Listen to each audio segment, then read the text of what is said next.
అందరికీ నమస్కారం.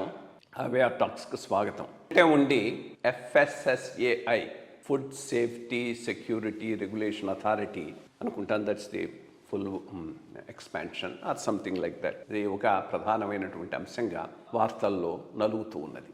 దీనికి కారణం మహారాష్ట్రలో తూర్కుండే అనే ఒక ఆఫీసరు డ్రగ్ అడ్మినిస్ట్రేటర్గా, డ్రగ్ అండ్ ఫుడ్ సేఫ్టీ అడ్మినిస్ట్రేటర్గా పదవి బాధ్యత స్వీకరించడం, పెద్ద ఎత్తున ఈ అడల్టరేషన్ మీద ఒక ఇది పెట్టేసి కాన్సన్ట్రేషన్ చేసి చాలా చోట్ల అడల్టరేటెడ్ వీటిని సీజ్ చేయడం ఇది జరుగుతుంది. ఫ్యాక్ట్ ఒక రకంగా ఎటువంటి ఈటరీస్ మనం తింటున్నా అనే దానికి ఇది ఒక పెద్ద ఎగ్జాంపుల్ కింద వస్తూ ఉన్నది.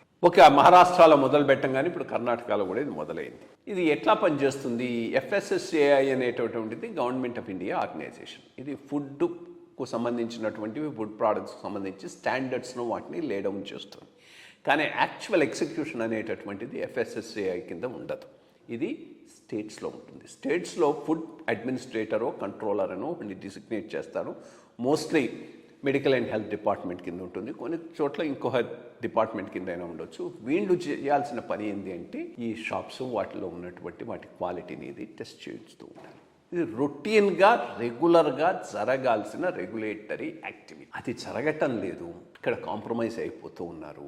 నార్మల్ రెగ్యులర్ కట్స్ ఆఫీసర్లకు, మినిస్టర్లకు వస్తూ ఉన్నాయనే దానికి నిదర్శనమే ఇంతకాలం ఇది నిర్వీర్యంగా ఉండటానికి కారణం.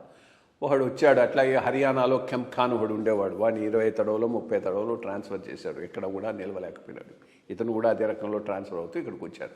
నాకు తెలిసి ఇతన్ని పనిష్మెంట్ పోస్టింగ్ కింద ఇక్కడ వేసి ఉంటారు. పనిష్మెంట్ పోస్టింగ్నే ఓ ప్రధానమైన పోస్టింగ్ కింద చేసుకొని ఇతను తన కార్యక్రమాన్ని నిర్వహిస్తూ ఉన్నాడు.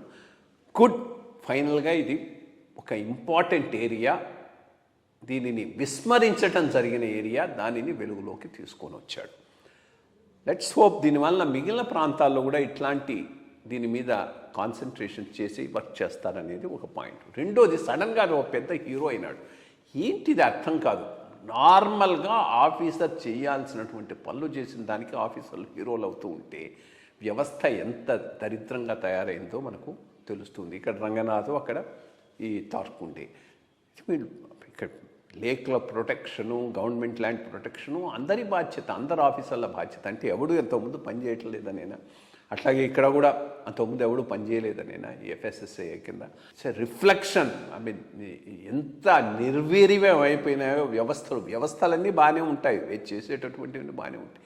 నడిపేవారు సరిగ్గా లేకపోతే, రాజకీయాలు దాంట్లో ఎంటర్ అయితే, మంత్రులు వాళ్ళకు ప్రొటెక్షన్ ఇవ్వటం మొదలెడితే, ఆఫీసర్లు కట్ తీసుకోవటం మొదలెడితే వ్యవస్థలు నిర్వీర్యం అయిపోతాయి. ఎవడో ఒకటి సడన్గా వస్తే ఈ రకంగా ఒక హీరో ఇమేజ్ వచ్చేస్తుంది. అది ఇండివిజువల్ బేస్డ్గా నడిస్తే ఇది ఎప్పటికి కూడా ఇష్యూ సార్ట్ అవుట్ కాదు. ఇన్స్టిట్యూషనల్గా నడవాలి. రాజకీయంగా ఈ అంశాల మీద దృష్టి పెట్టి ఇవి చేస్తే మనకు బెనిఫిట్ వస్తుందని రాజకీయ నాయకులు ఫీల్ అయినప్పుడే ఇది లాంగ్ రన్లో సస్టైనబుల్ అవుతుందని నా ఉద్దేశం. Thank you.